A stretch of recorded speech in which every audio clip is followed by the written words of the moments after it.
Let's talk about classlessness for a moment, shall we? I don't mean a society without class. I mean people who act without class and dignity. You have at the top of that list, the Mooch. Hey, the Mooch. Still cannot believe this guy was. I know, I always complain. I cannot believe that he was in charge of the Trump transition. It's what a snake in the grass. Unbelievable. This guy, I remember doing Maria Bartiromo's show on the panel there once, and the Mooch was there as a guest, and I've never seen a guy who was so clearly all in on everything the president did. I mean, that was his whole game plan, was everything President Trump does is for the American people, and it's amazing. And then he got fired for being a moron, and then he turned on Trump because he wanted to be on TV again. It couldn't be more transparent. But here he is, telling you, hey, he should drop out of the race, play 11. Well, he still may be forced to drop out due to his health. We have no idea what's going on with the brain fog or the lung damage as a result of COVID-19. But if he really loved the country, he would drop out. He's not physically or mentally capable of being the president anymore. And he would do that. But if he's not going to do that and he gets some level of recovery in his mid-70s, suffering from COVID-19 with all the comorbidities, I hope the American people give a landslide election result to Joe Biden and we can get rid of the president once and for all as president. I certainly want him to recover. I want him to return to health, but I also want him to go to Mar-a-Lago, where he's better suited to be a greeter in Mar-a-Lago than he is the president of the United States. You know, no one's really talking about this, but if Joe Biden becomes president and there's still any COVID out there, according to what the left believes, he's at very high risk. Very high risk. And so I guess he's just going to run a presidency from the White House basement. That's the idea. Not going to travel, not going to go anywhere, not going to deal with people. Just going to be in the White House basement and, walking around the White House with his black mask firmly affixed to his face all the time. There is a whole discussion here about maybe the political class in this country doesn't have to be entirely comprised of and it's not entirely, obviously, but the upper echelon of political leadership doesn't all have to be people who have serious health concerns because of their age. I do think, you go back and look at I know people had shorter lifespans, but not that much shorter. You look at the American founding, a lot of people making a lot of decisions in their 30s and 40s. A lot of that going on. And now it's like mid to late 70s and 80s. And look at Bernie Sanders. Look at Joe Biden. I do think that this is an issue. I mean, there's something that's an issue that I wish the American people would focus more on. How nepotism isn't just bad in politics, but it's just bad all throughout society, and it creates so much. It's such a bug in the system of our meritocracy, and creates so much bad stuff. Nepotism is awful, but anyway, another time we'll get into that. But the Mooch here, I thought it was interesting saying what you're hearing from many others too, that there's a 25th Amendment concern now because the president is taking medications. He's got to be removed because of the 25th Amendment. I mean, they'll never give this stuff up. You have to remember this. They will never let any of the anti-Trump narratives go. None of it was ever not true. None of it was ever, bizarre and overheated rhetoric that wasn't rooted in reality. It just hasn't been proven yet. So the Mooch is being gross. Pelosi. Yes, Pelosi. Nancy Pelosi. Yeah, she cares about poor people. She's out there also saying, she was the one who was like, basically, I hope the president gets better, but this is all his fault. And Representative McCarthy, who I do think if the Republicans were able to take back control of the House, would probably be top of the list for Speaker of the House. He points out it's really gross what Nancy Pelosi did. Play 16. Well, it's rather disgusting. And we've watched the Speaker Pelosi say this before, that we're enemies of the state. This is uncalled for, especially in this time and place. And remember, other nations are watching America. This is the one time that we could unite together. I listened to the president's voice, none of those type of languages to anybody across. The one thing I did hear more of, that how committed he's even doubling down to make sure that he lowers prescription drug prices, that he protects pre-existing conditions. And he is sitting here trying to work with this speaker to get a COVID relief package together. And these are the comments that she makes, it's really unbecoming of that position. Nancy Pelosi cares so much about you and the American worker that she has been blocking a COVID relief bill that would put money in your pocket during this period because she doesn't want people to feel good about what the government's doing in the country because she wants Donald Trump to lose. So I want everyone to be very clear on this. Nancy Pelosi is blocking money that would go into, if you are listening to this and you're currently unemployed because of COVID, blocking money from going into your pocket, money that you could use to buy groceries, buy your prescriptions, pay your rent, doesn't want you to have it. But she cares a lot about working people. Sure she does, right? This is one of the fundamental fallacies of the left in this country. It's disgusting. And it was gross what she said about Trump and the way that she says these things. But then you've even got like political consultants on the left who just come out and straight up say it. People like Rick Tyler, who's like, look, I don't even care that Trump's sick. No sympathy. He says it on national TV. Play 17.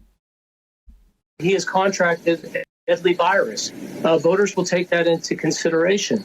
And when Donald Trump has removed all the advantages that he had of incumbency by virtue of contracting of disease, which, by the way, and I appreciate your gracious tone at the beginning, I don't have that kind of sympathy. I wish I did, Rev, that you had, because I look at this as a drunk driver who injured himself in a wreck and killed the oncoming sober driver. Donald Trump has injured himself and injured and 200,000 people, other drivers, have died due to the coronavirus. So I don't have sympathy for Donald Trump. He put himself in this situation. He could have done very simple things, which he continued not to do, to not have contracted this virus. And now he has the virus. It's all his fault, you see. All his fault. That's what they want you to believe. And he's killed all 200,000 people. He's responsible for all of it. Democrats actually say this stuff. And they think that they don't sound like they're completely insane when they do. I've wanted Trump to win all along, and I've wanted, obviously, Biden to lose. But now more than ever, I want Biden to lose because otherwise we're not going to get our lives back. They're going to keep doing this. I mean, they're really committed to this. They believe that we should all just continue to live in fear all the time. We should be living in fear. We shouldn't be able to go about our lives. Shouldn't be able to travel, go open our businesses. Just normal day-to-day stuff, not allowed. And it's not going to be allowed for another year if Biden wins. They like the power. They like the control. They're not giving it up, not willingly. Nope. And then over time, after they've really just immiserated all of us beyond any expectation of what we could handle as a population, then they'll start to allow, and then we're supposed to be grateful for it, right? Then they'll start to allow us maybe in March of 2022, all of a sudden they'll say, okay, maybe the mask mandate will be limited to the following circumstances. They don't care. That's the future we're all heading for here. They're not telling you that, though. And then again, there are a lot of things the Democrats are not particularly interested in telling you right now. Like, who would Joe Biden pick to be on the Supreme Court? We got this ACB fight going on right now. Who does Joe Biden want in that role? Doesn't that make a big difference?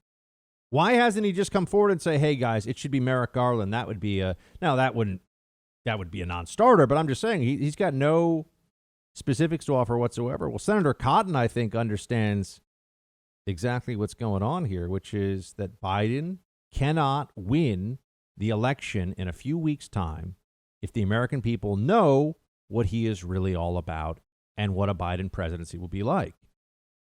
It is necessary for Biden to lie to the American people about what a Biden presidency would do. That's the Democrat Party, and that's why when they say Trump lies, Trump wants to do the things he says he's going to do and has tried to do the things that he promised to do. He didn't run as one thing and turn out to be another. That's not reality. All right, you voted for Trump, you got Trump. With Biden, they want you to vote for some fiction, some construct that doesn't really exist. And that is what we see happening right now. And Cotton understands. Play 13. why Joe Biden won't reveal his potential Supreme Court nominees, putting out a list the way Donald Trump does, because it would expose the radical left-wing agenda of the Democrats.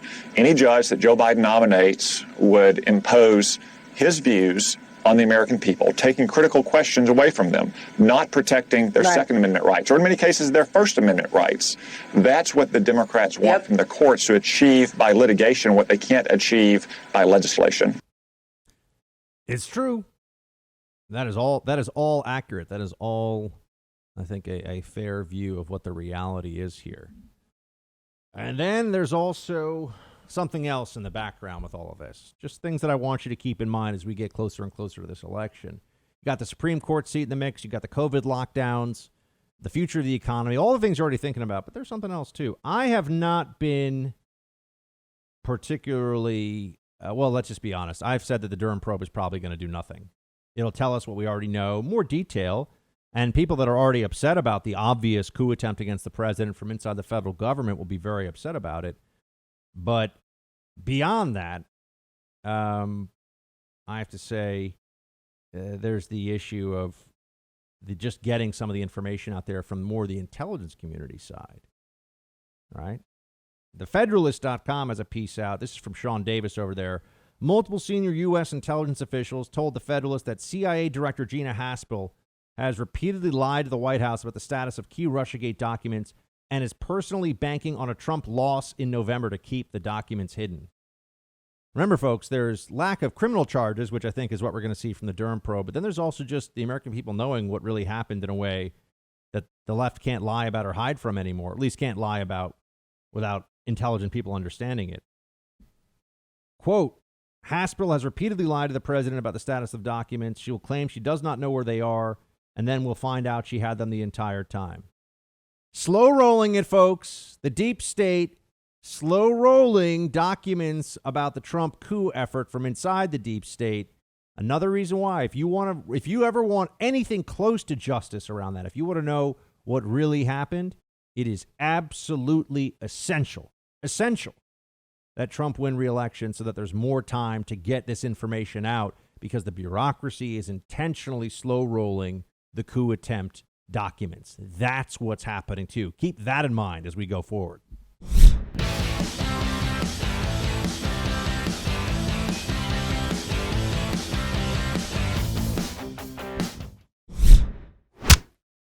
Think about the health risks involved here. I mean, it's really, Dianne Feinstein, the ranking Democrat, is 87 years old.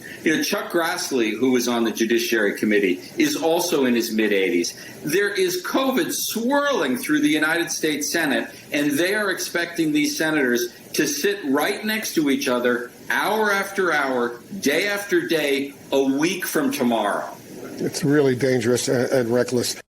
So dangerous for the Senate to perhaps do its job, which they can do remotely. The Supreme Court was hearing arguments remotely today. The Senate can do its work remotely too, but anything to slow down or at least pretend they can slow down the ACB nomination, these Democrats will go along with. I want to introduce you all to Jacqueline Thomas. She's a fellow at the Falkirk Center, and she's focusing on jurisprudence there. She's going to talk to us about ACB, what's going to happen next. Jacqueline, welcome to the show.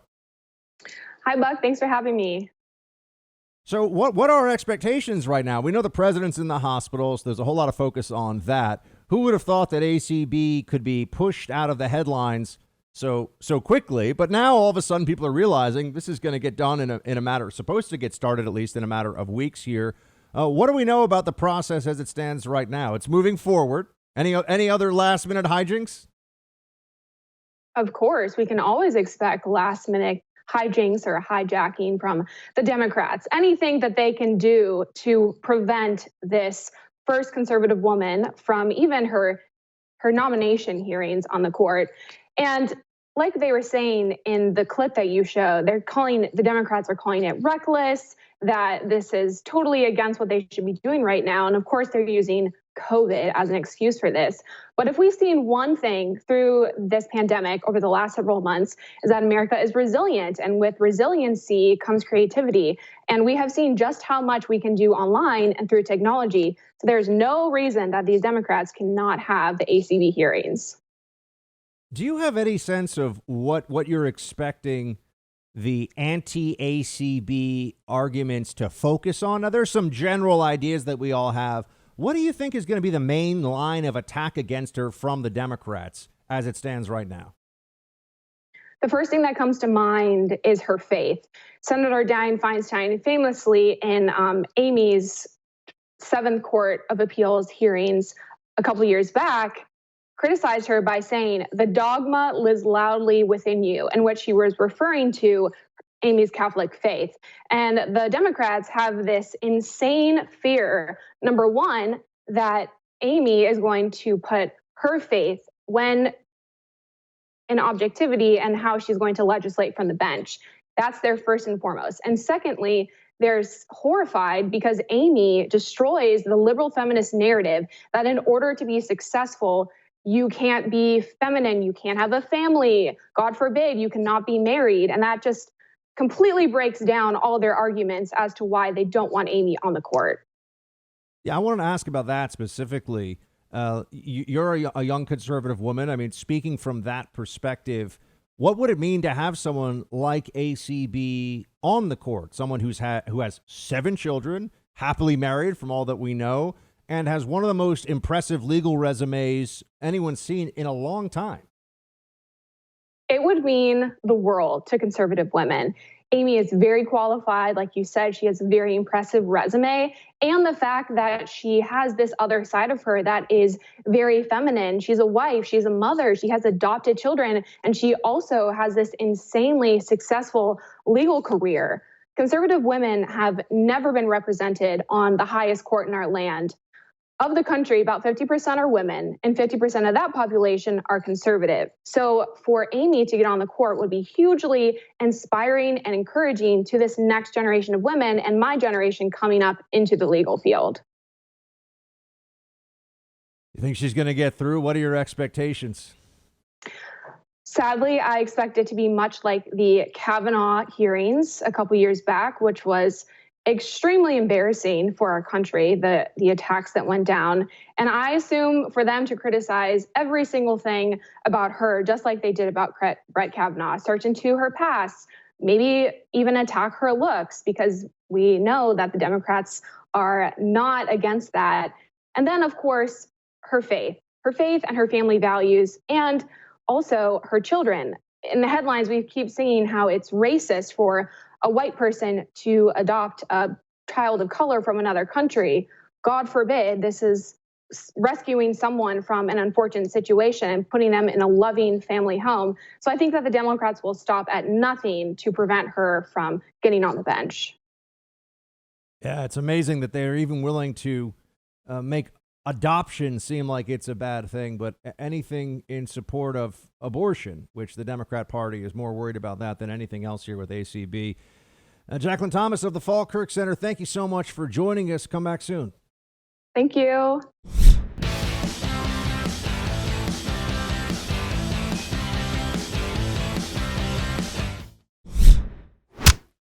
It's time for roll call. Indeed, it is time for roll call. Facebook.com/Buck Sexton. If you want to send us a Facebook message, Buck Sexton on Instagram. Just send a direct message to the account. We can pull it from there. And also teambuck@iheartmedia.com if you want to email us. Producer Mark loves spending a lot of time every night going through all of your finest and most fantastic messages. So we should also ask Producer Mark how his weekend was. Check in on him. How you doing, buddy? How was your weekend? It was pretty good. Got to see some friends, had some delicious sangria, all you good had stuff. like a sangria event, right? What was it? Yeah, I went to a winery in Central Jersey, and they had like a fun sangria and sliders event, and both things were delicious. See, I would usually make jokes here about Central Jersey winery. Do they have like big smokestacks and vats of chemicals and things like that around the vineyard? But no, I've actually been to places in New Jersey. I've been out there for weddings. Very beautiful. Yeah, I was shocked. I'd never been to this part of Jersey before. You think, Jersey disgusting that just smells, but actually there are some pretty nice places in Jersey, yeah. Jersey was very high on some recent index of overall state happiness. I'm serious. Is that true? Yeah, I'm serious. I don't know. I was surprised. Yeah, like, come on, really? All it takes is me driving around this state and I get angry, so. Yeah, well, the thing is, most people know of Jersey, a lot of people, at least in the Northeast Corridor, Jersey for them is I-95 through the industrial area, which is one of the most depressing like parts of any or just kind of ugly drives that there is. When you get those last 15 miles before you get to New York City, basically the road from Newark Airport to New York City, you're just like, this is the end of a Mad Max movie when the bad guys have won. And you spend so much time there because that's where you hit the most traffic. Yeah, that's right. So you in get all of stuck I-95. there just breathing in all the chemicals and the fumes. A lot of people live right now in San Diego and Omaha and Austin are like, really, Buck? That sounds terrible. Yeah, you guys don't have to deal with that. You're lucky. We get to deal with this kind of stuff here in the city. All right. See, I just do that thing that New Yorkers do. I just call it the city, even though we've got dozens of cities across the country that listen to this show.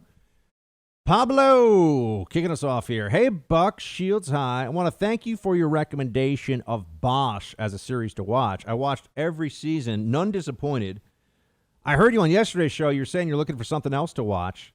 I was searching for something last week and found on HBO Perry Mason. It's not the cheesy 50s version. This version is edgy. Watch the first 2 episodes and see what you think. Enjoy. Pablo, thank you for the rec. You know, I've been watching The Boys on Amazon, which I have to say I've enjoyed, but now it's getting a little, I think they can't help themselves. There's a little too much about, immigration stuff, and can't watch a show without it being some Democrat propaganda nonsense. I also was watching The American President, which is a Michael Douglas movie. I think it's written by Aaron Sorkin, so it's very similar in feel to The West Wing, the way the script is and everything. And it's just so funny. I miss those sanctimonious 90s libs for whom everything was about gun control and not drilling in Anwar. Those are the two. We were all supposed to be up late at night like, oh, we just need to ban assault rifles and like not drill in Anwar. Those were the big issues. I mean, those were things that got libs really, really fired up. They've still never addressed how global warming, because if you go back, American President, I think it was 1995, 1996, the movie came out. If you go back and check it out, you'll see, hold on a second, they used to call it global warming. Why did they switch it to climate change? Why not just keep global warming? Almost like there's some PR effort to make it so that there's more wiggle room. Climate goes up, climate goes down. It's changing. Therefore, there is climate change. Because they didn't have the warm that they wanted to show, right? The hockey stick graph and all that stuff. They didn't have the warming they wanted to show. So, yeah, it's real, friends. They changed the name. We're not supposed to recognize that. I watched some of Bosch over the weekend. I'm not done with all the seasons yet. I think it's been very, very good. Very enjoyable show. Highly, highly recommend. And the Boys got a little political, but I'm still okay with that. But I'm looking for something else to get into the mix with now. I don't know. I'm going to try. I keep trying to watch. Look, I tried to get the Snow Princess to watch Poldark with me, which was an old Team Buck recommendation from a while back. Some folks told me to see it. I like it. It's like British people, masterpiece theater. I love all that old British crap. And Snow Princess thought it was boring. But then there's another show that I'm just going to tell you I've bailed out on, and I know some of you really like it. And sometimes I have to tell you guys what I don't like that you do like, just so we can have a little bit of... Otherwise, there's just too much love in this relationship, team. So I got to tell you things that upset some of you, not all of you. And Yellowstone, I can't do it. I can't do it. It's beautifully shot. It's incredible sets, and it's visually very appealing. But all the characters are like basically bad people. And the whole thing is very somber, and everyone's horrible to each other. And I don't know. I find it depressing. I don't know what anyone sees in it. I actually turned on Banshee, which is an old Cinemax show, which is absurd. Absurd. Ultra violent. Tons of sex. There's a guy who's Amish, who knows Wing Chun Kung Fu, who's the head drug lord in a small town in rural Pennsylvania. I mean, what? I know we're on a great station out in Harrisburg. I don't know how many Amish cartel leaders there are who are also really good at Kung Fu, who have like crazy hitmen slicing people's heads off. And I mean, the whole thing. Have you seen Banshee, producer Mark? It's nuts. No, it sounds like you accidentally ingested some sort of illegal drug. No, I know. It's complete. It's bonkers, the show.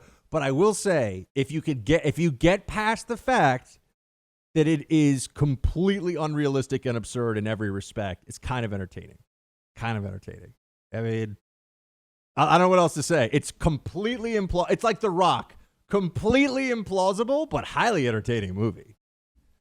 So, yeah. Do you mean The Rock, the person, like the actor? No. I mean The Rock, the movie with Sean Connery and Nicolas Cage. Oh. The whole thing is they're going to bring some guy out of prison to lead a team of SEALs because the U.S. military has a faction that's taken chemical weapons, and they're going to use them on San Francisco. I mean, look, I'm not hating on The Rock, the movie. It's a great movie, but it's absurd. It's completely absurd. So yeah, see, now we're getting those roll call messages fired up, producer Mark. You got to poke them a little bit sometimes. You got to poke them. We're gonna get some angry Yellowstone messages, and I'm gonna enjoy it. We're gonna throw down over Yellowstone because people love this show, and I'm just like, I don't see it. I don't know. We did get a lot of people suggesting it. Yeah, see, poking people. Beautiful. Makes you want to move to Montana. You know, all the cowboy stuff is real cool and all that. But I know. See, sometimes I got to poke the team a little bit. Gene. Oh, wait, hold on. Steven, first up here. Listening to yesterday's show today, you mentioned shows to watch. Don't forget, Mandalorian Season 2 is coming up in a couple of weeks. Steven, great call. Mandalorian Season 1, I watched that. I watched the whole season twice in a month, which I never do. I thought it was... You've seen it, right, Producer Mark?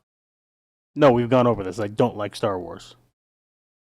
I can't remember what you're like unreasonable and grouchy about and what you're actually normal about. So I do forget that you did tell me this, though. How is that unreasonable and grouchy? Dude, you don't like sports. I don't call you grouchy for that.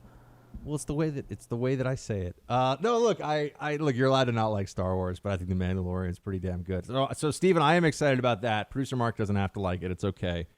You know, I'm glad you enjoy it. I'm not going to watch it myself. Hey, look, you told me to watch Miracle, and I admitted it was a very good movie. So, we do agree on some of these things. But Mandalorian Season 2, I'll definitely check that out, Steven. Thank you for the heads up. You know what? I like Longmire. I'll say this to kind of win some of you back who are already booing me over the Yellowstone reference. I think Longmire is better than Yellowstone. I enjoy Longmire more as a show. And they're both kind of set in similar backdrop, similar background. So there you have it. All right, Gene, which I always love hearing from people named Gene because my just wonderful, unfortunately departed, but wonderful grandmother on one side was named Gene. Hey, Buck, first time writing in, and what better or more important time to do so than now during these frenetic days before the election? Upon learning Trump has COVID, I had these immediate thoughts, and I'm wondering what you think of them. Libs hoping for the president's death from contracting COVID decimate their credibility on at least two fronts. Number one, it proves they're not the party of empathy and compassion they claim to be. In a life or death situation concerning someone they disagree with, they jump at the opportunity to pray for death. Their collective response crystallizes that they're the party of hate. Number two, when Trump recovers, they will have no way to explain how the 74-year-old, high-risk, and according to them, extremely unhealthy man wasn't taken out by the apocalyptic supervirus. Moreover, returning to the campaign trail after convalescing will show just how tough and dedicated Trump is. Gene, I think you're spot on both counts. I can co-sign with this analysis. Yes, it is certainly the case that the outpouring from the left, and there's been a lot of it, the outpouring from the left of people who are clearly rooting for COVID over Trump, which is, how could you imagine being that morally corroded? I mean, to be that obtuse, there should be no place for that. And this is not, I don't do that. Look, a lot of people love to go on Twitter in my business and show everybody how decent and nonpartisan they can be. And it's not really, I mean, I don't know. I don't like to do things that look like you're trying to be morally showy. But we should all just understand this, right? I mean, we should be clear that I can tell you this: if Joe Biden got COVID in a week or in 3 months, and let's say he was president in 3 months, I would, as soon as I heard he got COVID, be saying we need Joe Biden back in action ASAP. He's the president. He's the commander in chief, and we are all rooting for him, all praying for him. And that's it. Not, oh, but he didn't do this thing I wanted him to do or anything else. There's no buts here. And that's what the Democrats don't understand. There's no buts when someone has a possibly life-threatening disease. No buts when someone from the opposing party has cancer or somebody has COVID or whatever it may be. There's no, oh, yeah, thoughts and prayers, but. You throw that in there, you're completely nullifying the thoughts and prayers. I'm going to say it. And as for the Trump recovery and what it does to the narrative, yeah, I think that'll be a big symbol. It doesn't epidemiologically mean anything because, over 99% of people who get this are going to be fine. But for Trump to be fine would certainly, from a perception standpoint, be enormously beneficial because people would say, oh, wow, if Trump could be okay, even if I'm in my 70s or my 80s and I got this and I'm taking you want to be careful. Look, if I'm not telling anyone who's, over 60, go to an event, shake hands and hug 100 strangers and sit without masks on the whole time. No, of course not, right? But we've gone all in the other direction. We're shutting down cities again. We're shutting down businesses. We're saying, sorry, your life's work up in smoke. And we're shutting down schools because 20-year-olds are at basically no risk from this. And if they're contained on campus, what is the big problem here? We've lost all sense of perspective. So I think, yes, it will be very helpful, very beneficial when Trump beats it, just because people will stop being so scared. Fear does not help decision-making. Fear results in hasty decisions or decision paralysis. Fear does not help when you're talking about mass movements, public policy, things like what to do in response to a pandemic.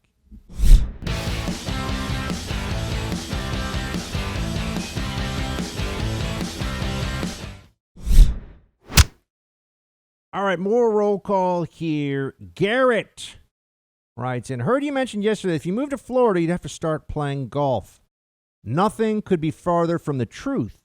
The same weather that makes the state a golfing destination also helps with other hobbies. We have world-class fishing and all kinds of other great outdoor activities, hiking, biking, running, or beach going. It's a great state. We need your vote to offset the many liberals that are moving in from the Northeast. Garrett, thank you for keeping a seat open and warm for me down there in Florida.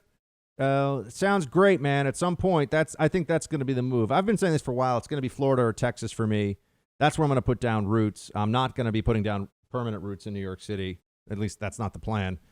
I'm going to visit. I got a brother who's moving to Austin, Texas. One of the Sexton boys will be in Austin, Texas. So I'm going to go visit him this fall after the election. I can't go anywhere before the election, obviously.